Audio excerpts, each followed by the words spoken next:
বুড়ি, এ বুড়ি। শ্রাবণী, শ্রাবণী, ওগো শ্রাবণী, কি হলো? ওগো শ্রাবণী, কথা বলছ না কেন শ্রাবণী? শ্রাবণী,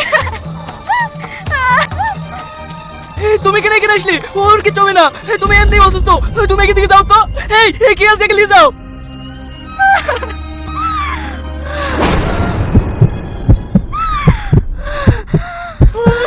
তুমি এমন করছো কেন?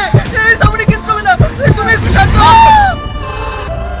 দেবরানী, দেবরানী, দেবরানী, তুমি কথা বলো দেবরানী। জমিদার বাবু, শ্রাবণীর অবস্থা খুবই খারাপ, আমি এখানে হসপিটালে গেলাম।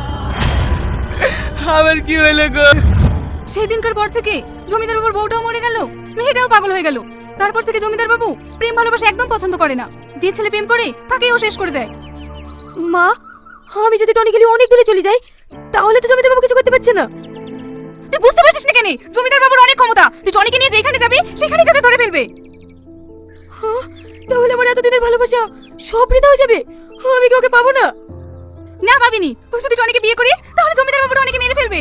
তার থেকে ভালো মা, আমি তোকে যার সাথে বিয়ে দেবো তুই তার সাথেই সংসার করিস, দেখবি তুই অনেক ভালো থাকবি। সালমা, সালমা, আজ জমিদার বাবু আবার একটা ছেলেকে ধরে নিয়ে এসে, চলে কি আসি কি? আবার আজকে একটা ছেলে খেলে এসছে।